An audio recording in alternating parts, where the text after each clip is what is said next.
Welcome everyone to Learn at Lunchtime. We're so glad you guys could join us today. So let's go ahead and get started. We're going to welcome in Dr. Walter Meshaka, who is the Senior Curator of Zoology and Botany here at the State Museum. So Walter, if you want to turn on your video, give a wave to everybody so they know who's on the screen. All right, there's Walter. We're in your office this time. I was saying we've been doing so many of the programs with you at home, but so glad that we're all back here at work. So we're going to have you start sharing your PowerPoint presentation. Well, thank you very much, Sherry and Alan, for assistance and for giving me a chance to talk about an aspect of urban ecology that I'm very curious about. Well, I guess first of all, we could say, well, what is urban ecology? It's about what you would think. Ecology is interaction of plants and animals to their environment. In the case of this talk today, the environment is urban. It's basically human world. And what I did was I got very curious about paper wasps. Those are the wasps that you see with sort of an umbrella-like nest with lots of holes. And they're often on overhangs, under the overhangs of things. So what I did was, within the blue contour of Harrisburg in '03, I walked up and down the streets and I captured various nests through the season so that I could understand what species are here and how do they live. Well, there are several species here and I was a little new to this. So, lucky for me, the social wasps of North America came out actually recently. Now that's about 2 decades later. However, a few of the species I already knew about. There were 2 others that are very difficult to sort because they're polymorphic, meaning they have different color forms that are found in one nest or another. But with this, I was able to really ID them, not just to species, but to the color form, and that in itself is interesting. Well, here's what I found. The 5 species of Polistes, that's the genus of paper wasp in the Harrisburg, Pennsylvania area are dominula, it's an exotic species from Europe. Massachusetts was the first state it was found in the 1970s. This European paper wasp is only one form only, but they have different shades. You'll see some of this coming up. Exclamans is a southern species that's native to the United States. They call it the coral paper wasp. It has several color forms, but only one of them is in Harrisburg, but they have different shadings too. We have Fuscatus. This one is the most common. It also is North American native. It's called the Imposter wasp. 6 of several color forms can be found in Harrisburg and in different color shadings too.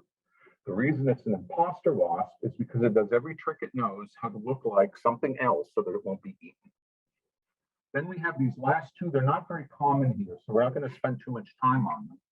One is Metricus, known as the redcoat paper wasp. It's one of several color forms in Harrisburg, and they have different shadings too. And Parametricus is also North American. It's called the Allegheny paper wasp. There's only one form, but it has different shades. Shadings being yellowish, black, reddish, like that. So let's see what we found here. This is the European paper wasp. Look at that gigantic nest. Look at all of the individuals, the workers that were found on this. If you look to the left of if I move my cursor, do you see that, or is that just me? Probably just me. No, we see it, Walter. Oh, good. Okay. Well, if you look over here, there's yet another box with workers that were collected. This was a very big nest. It was over 300. That's exceptional in size for this. Most are around 200. They will hang their nests where you can see them, such as this one. These are from 2021 here in Harrisburg, and they're abandoned. They never reuse their nests because sometimes nests get parasitized by parasitoid wasps. Called the Melanic wasp. So once they're done with their nest, they're done. They never come back. But they leave them there where you can see them, and people like me can take a picture to show it to you.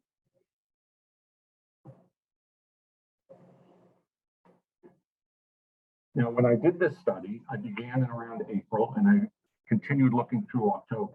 That's about the cycle of bees. The next one is the Imposter Paper Wasp. Now, here's something interesting. One of the forms that's here is called the quilted form. Common to both of these individuals that you see here is a red spot in a ring. Red spot in a ring. This is the quilted form. However, this one on the upper end is called the Melanic form. It's mostly black. Xanthic, that means yellow, is this one. With lots of bands, it's a light colored one. These are not from the same nest. They were taken at the end of the year, actually from my house. And the yellow face on this and the little curly cues around the antenna tell you it's a male. A male cannot sting. They'll act aggressively, but they cannot, there's no stinger. This is what will be a foundress. This will be something that mates with a male and then overwinters to start her new nest next year. She, on the other hand, can and will sting if you grab her. Well, where do they live in town? This was the most common animal I got. I took this picture just the other day. This is on the corner, it's a church on the corner of 6th and Forest. The two little purple blobs tell you where I saw some nests. Right? Let's look at them. This is one of them. Now, here's a female. This is the foundress. She started her own nest and she even laid eggs. Can you see the eggs? It's okay if I don't hear you, but I believe you can see these eggs. You can see the little dots there, Walter. Yep, little dots. Over here is another female or a queen. She's now a queen. She's setting up her nest too. If you remember, one was here, one was there. This one here is here. Over here is this one. Here's the thing with the coral paper wasps. They want it hot. So you never see them, you never have nests that are facing north. You'll see many facing east, many facing west. The great majority of them, however, are facing south. They also aim their nest out so that the sun will hit it and make it very, very warm. This is old and new. The top and the bottom are nests from last year. This right here is a queen, and she's starting her very own nest. The chances are better than average that she is related to whatever the wasps were that made their nests here.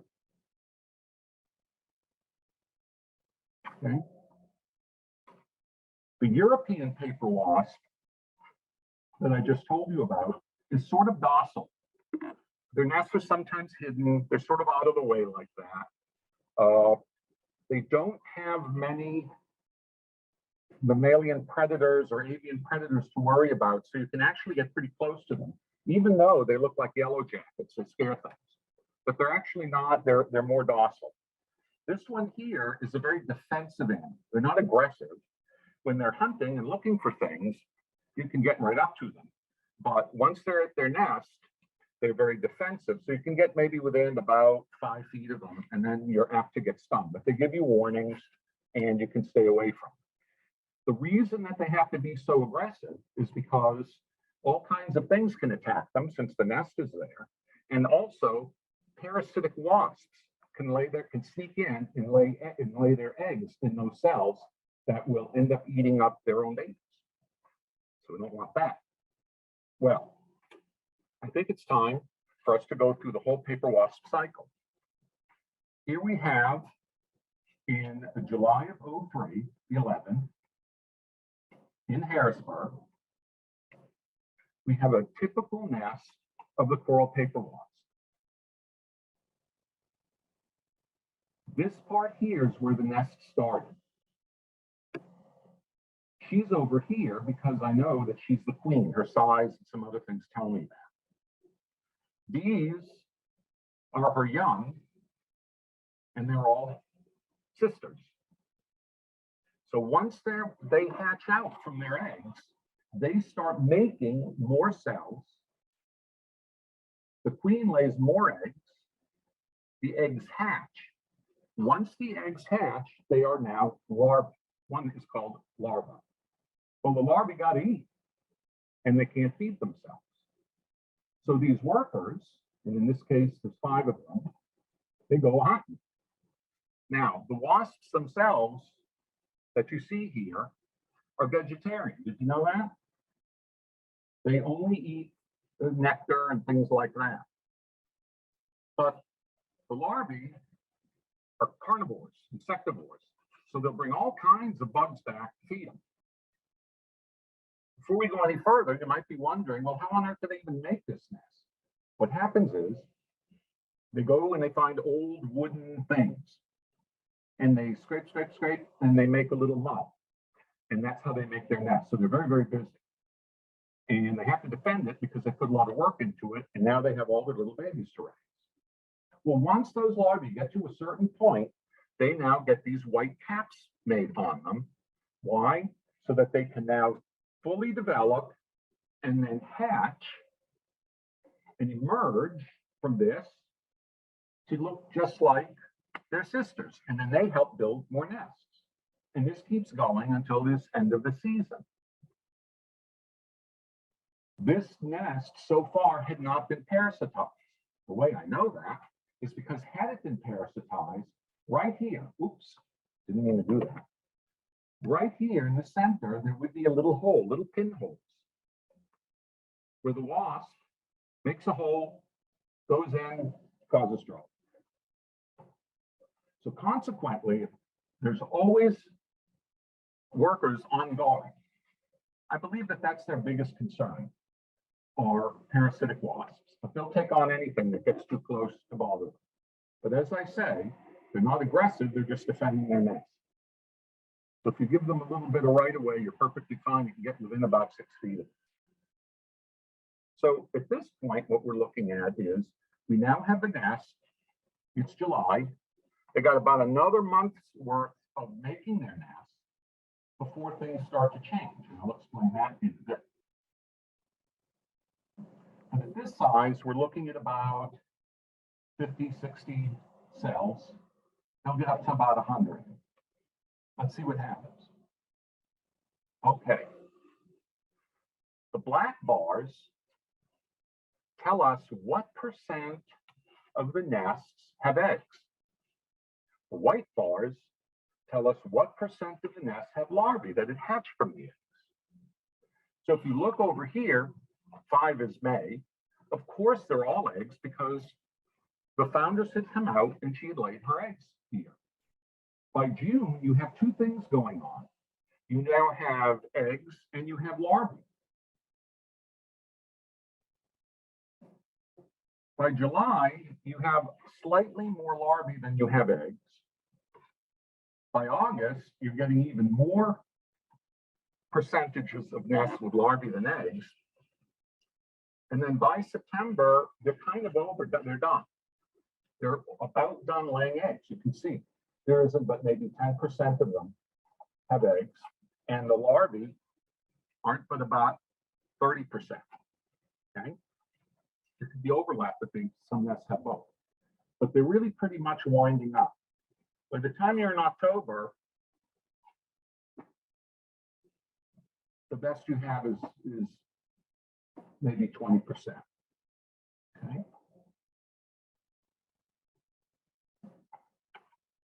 Now comes a really scientific graph. But to be able to follow it, it's very straightforward and it's going to tell us an awful lot. The nests grow very, very quickly.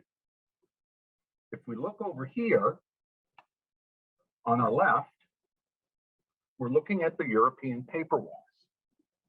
As you can see, in May, there's less than about 50 individuals there.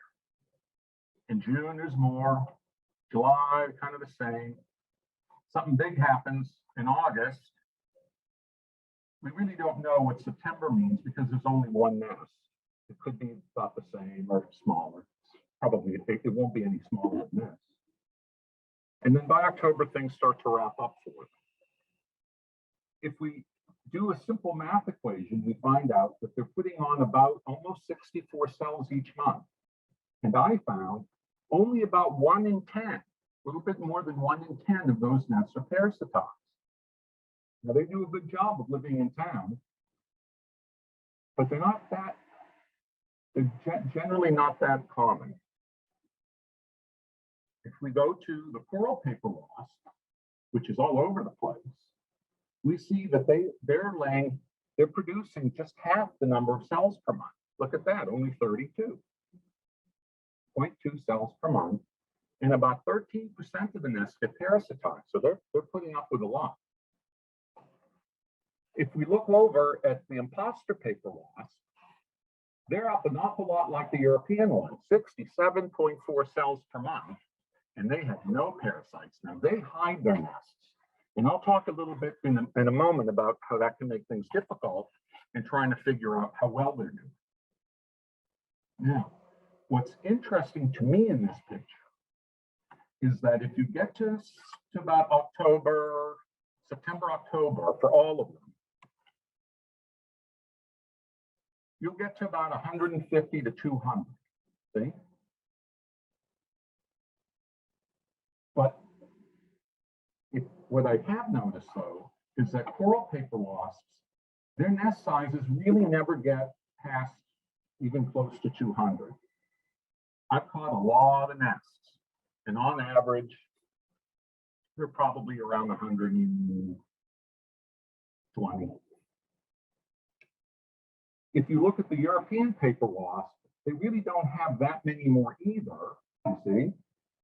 If you took an average, it would probably be close to about the same, 130 or so. But they're capable of making monster nests. Likewise, if you look at the native Imposter paper wasp, they too sort of bumble along with nests that really aren't too much, that are about similar to the coral paper wasp, but every once in a while they make these gigantic nests. I believe that this is a true representation, because on average their nests really aren't that big. It's just that they are capable of making some monster nests. That's partly because sometimes when a foundress begins to make her nest, are you ready for this? One of her sisters will help her. That means there's twice as much help, which means a lot more eggs and a lot more young and a lot more workers to help make monster nests.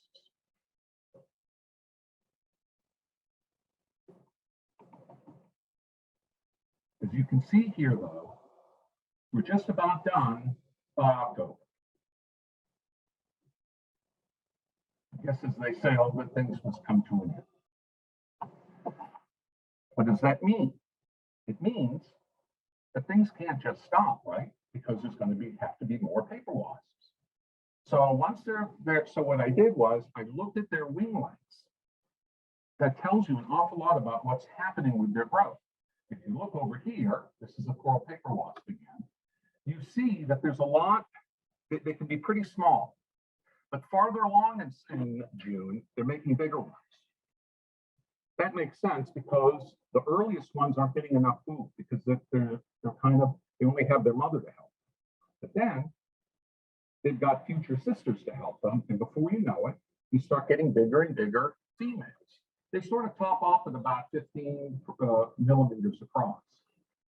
Then around September, males are produced. Those are the black diamonds I have. They're generally smaller. What they will do is they will go out and mate with females from other nests, and you can tell those females by my nifty cool blue arrow. The ones that are above this size are definitely foundresses. They're called foundresses because they're going to found a nest next year. Once they do that, then they become queens. So here they are, and they'll wander off, and males will wander off. and they will mate with different nests. Then what happens is, by October, everything's all over. Well, what does that really mean, that everything is all over? You remember I showed you some nests that were abandoned because the whole cycle had become complete. Well, what happens to all of these workers, all of these spare males, and what becomes of the foundresses?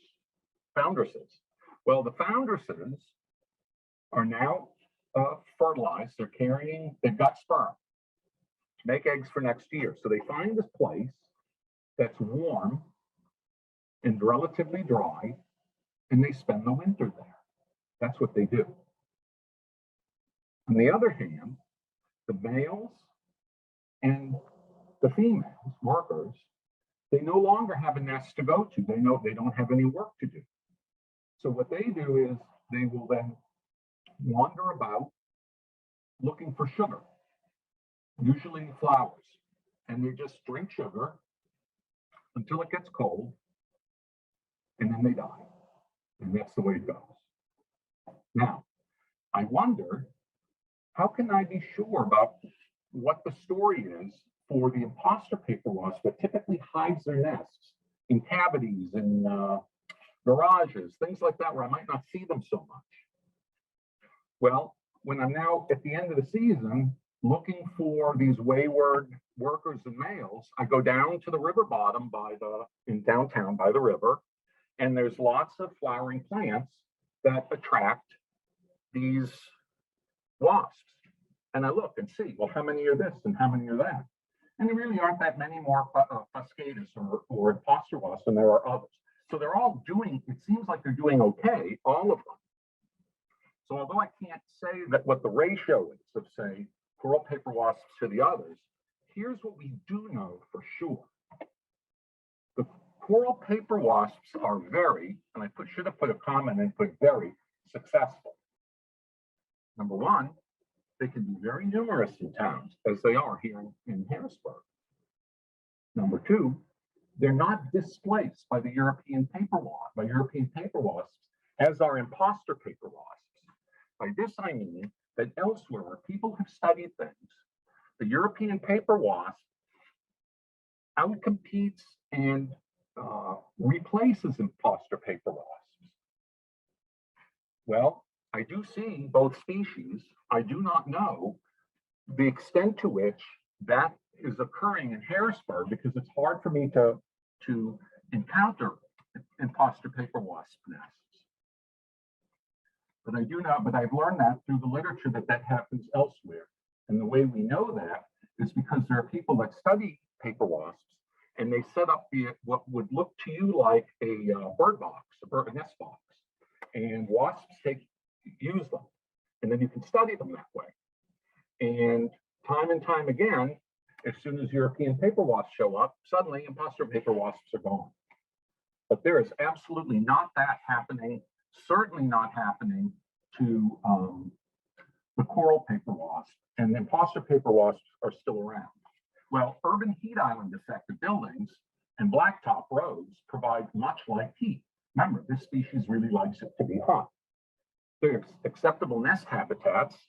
They love short overhangs, windows, and above doors or gutters and such. There's lots of very sunny spots. They like old brick, old wood, and they got that in town. And despite similar parasitic loads as European paper wasps, they still do extraordinarily very well. Now, I do not know why that is, and I'm working to understand this a little bit more, but I can think of a few reasons. One could be that the coral paper wasp eats food that their competitors don't really eat, which gives them an edge. That makes sense. And or, because it can be more than one thing, it's possible that the summer temperatures are just too warm for the European paper wasp and the imposter paper wasp, which are much more northerly type animals. So as you can see, there's always things to ask. And part of the reason we do this certainly is because it's fun to do it. It also provides awareness of the world around us, which is something that we should know about. And because people are responsible in large measure to what goes on around, it's a responsibility to take good care of things around us. And to do that, you have to be aware. You have to know the lives of things and what affects them so that you can avoid making terrible mistakes. So right here in our own backyard, literally our own backyard, right here in downtown Harrisburg, studying paper wasps is one of many, many kinds of projects. A person that's curious about the interaction of people and plants and animals to their environment, in this case, it's human created, that are available for us to learn about and to help us make better decisions in understanding the world around us. Thank you very much. So I do know the first question that came up. Is there, when you get too close to a wasp and they want to warn you about the possibility of issues here, as you said, only the females sting, right? Mm-hmm. Do they give a warning sound or anything like that? They do. They absolutely do. I didn't want to talk too long, so I didn't bring it up. But what happens is this. If you get close to the pearl paper wasp, let's say you're about 10 feet. No, you get around 8 feet, and they all pile on top of their nest and they stare at you. When you get to about 6 feet, they start to flick their wings. That's the last line. You get a step closer than that, and they come tearing into you, and you don't want to be a part of it. But get this, everybody. Males will do it too. No. They'll pretend that they're dangerous, but they're not. Now, So, the other species that I've been able to get a lot closer to, it's only happened a few times that I really couldn't tell you. I never really quite saw any behavior that they did to tell me that I was too close, other than they come at you. But you got to get, I found that you have to get pretty darn close to them. all right. Well, so I think a lot of us always get confused, wasps and bees, and we can see their similarities, particularly that they're social insects. What are really the differences and similarities? Well, paper wasps themselves, although they're social insects, they're not social. They don't have such caste structure, say, the way their relatives ants do. Bees are bees. The thing that the people the confusion that you often would see is between paper wasps and yellow jackets, particularly the European paper wasp.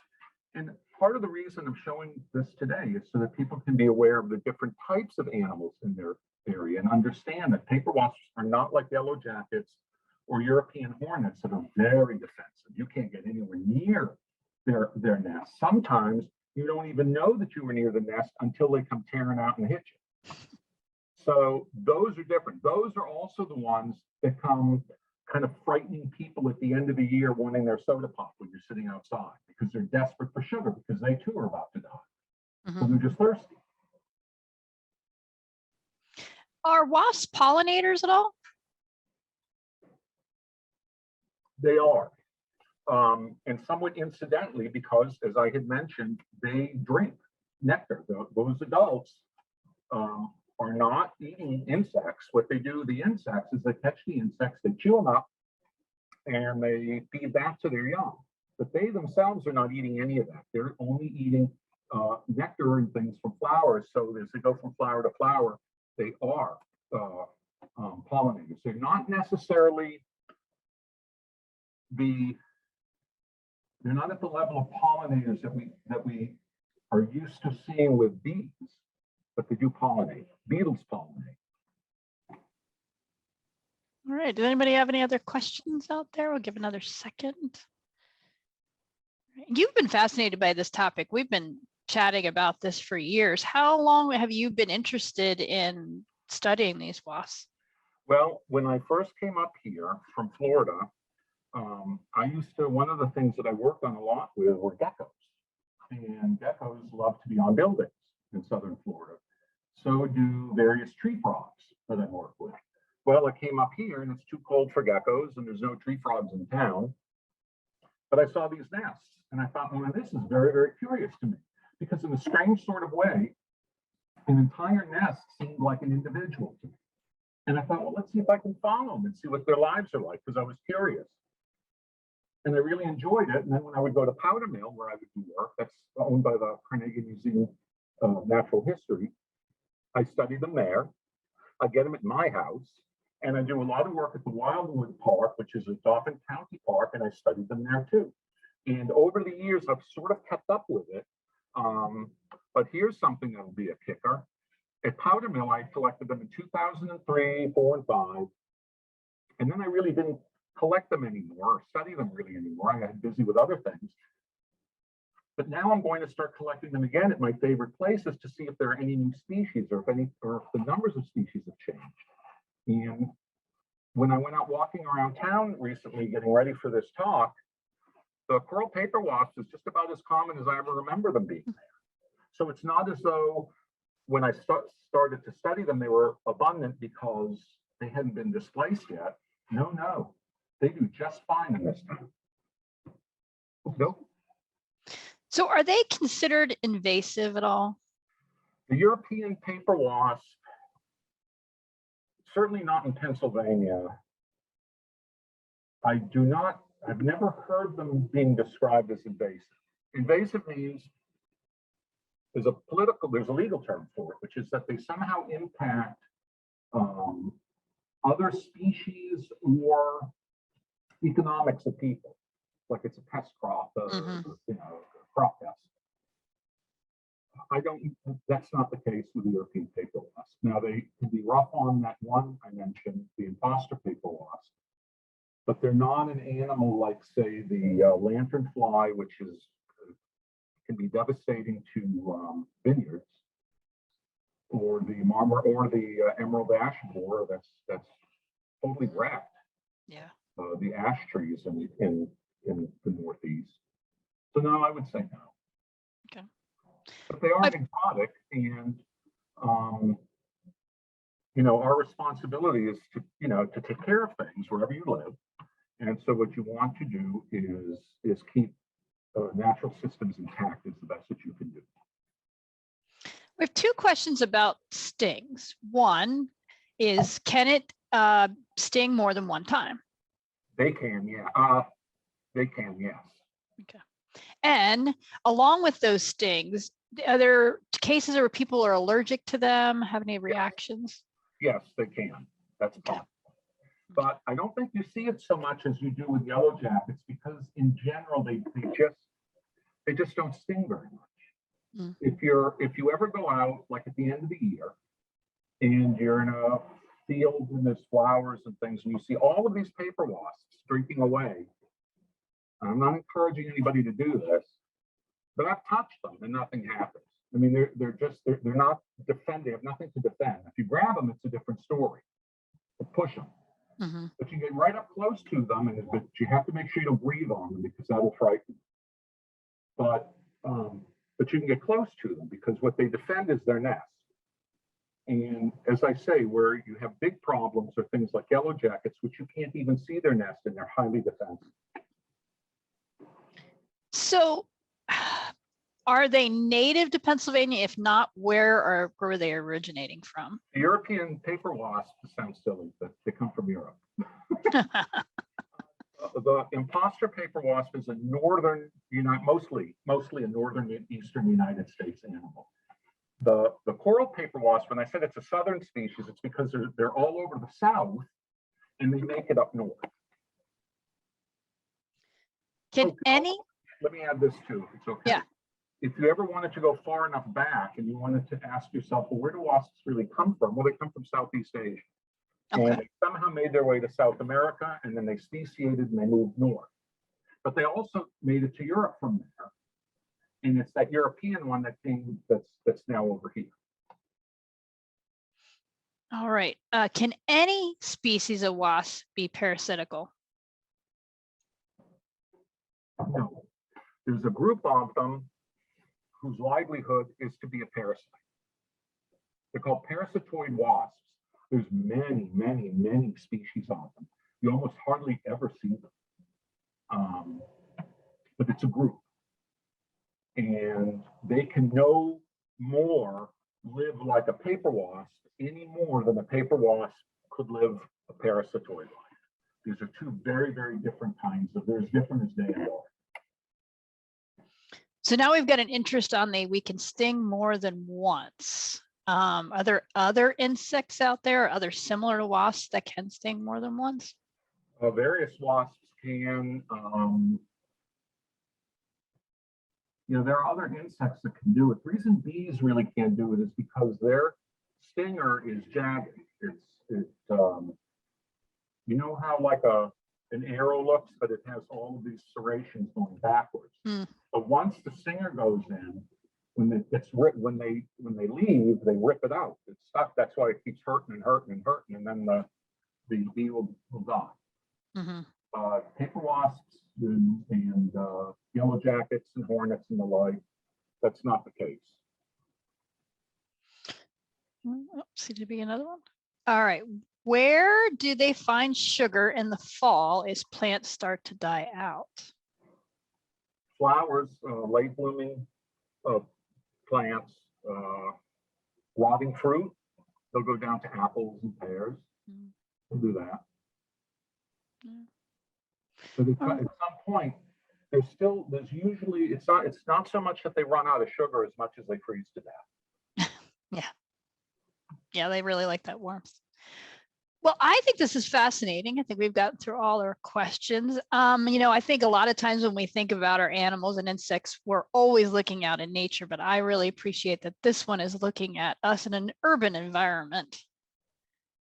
Me too. Yeah. All right. Well, everybody have a great weekend, and we hope to see everybody back again. Thank you so much, Dr. Meshaka, and have a great weekend.